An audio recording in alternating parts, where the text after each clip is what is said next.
Good morning. Let me teach you how to do an NG tube. I've been an emergency room nurse for now 9 years. I know this is a skill that is very intimidating to a lot of new nurses, so let's talk about it. This is everything that I use when I do NG tube. You always have your suction set up.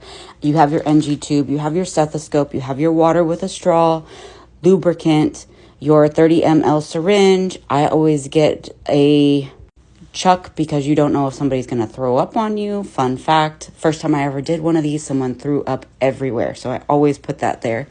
And then my Surgilube.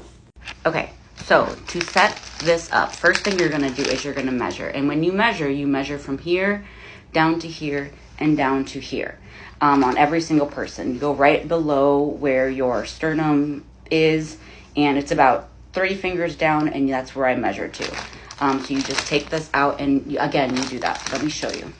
So this little piece comes out. You're going to keep this because this is what's actually going to connect you to the suction. So don't lose that. I always give this a little bit of a spin around. It kind of loosens everything up. And then when you're measuring, like I said, you go here to the earlobe and down to about right here. And so then you're going to look, and this is at about 60. So that is where you're going to shove the NG tube in. When you get ready to do that, you grab your lubricant, you make sure you put the lubricant all over this, again, bending it, getting it flexible, all those things. And then you have your water with a second person, and then as soon as it starts to go in, you're gonna have them start to swallow once it gets back to the gag point. When you're doing this, you're gonna have them sit straight up, chin to their chest, and then you're gonna go in this way.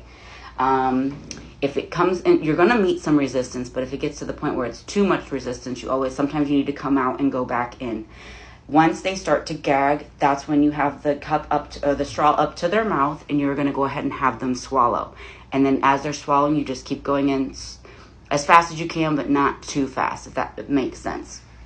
Once you've gotten it down to the number that you need, you are going to go ahead, grab your syringe, put it on here, and then you're going to pull back. As long as you get gastric content, then you're going to go ahead and you will put your stethoscope here, and then have somebody push this back in, and you're gonna listen and make sure you hear that gurgling sound.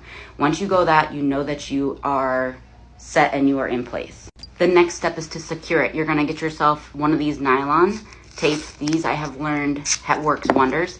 You're gonna wipe the top of the nose with the alcohol swab, let it dry, and then you're actually gonna take a piece like this, rip it like that, not all the way down to about this much, and then you're actually gonna put it on their nose, and then you're going to wrap this piece around this part, okay?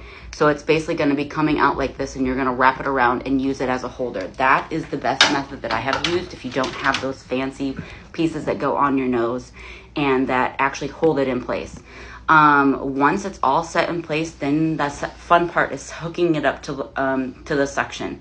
I let it put on high initially. Like I said, if they've got a really bad bowel obstruction, it's got all of it's going to come up. They may even vomit during this. That's why I use that chuck in place.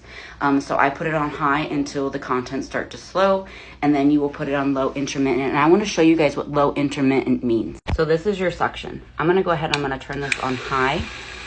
So you can see that's medium. So the best thing that I can tell you to do is put it on continuous, turn this down to low, and then as you can see right here, it says intermittent, and then you're gonna turn this over to there. A lot of times it will be all the way up over here, or people turn it to intermittent and then they're trying to play with it. No, first put it on continuous, get it on low, and then you can turn it over to intermittent. I hope this helps. If you guys have any other questions or anything that any other older nurses or nurses that other tricks that you know, please leave them in the comments. This is how I do it. This is how I've always done it, and I've never had an issue with it. Knock on wood. Thank you guys. Have a great Wednesday.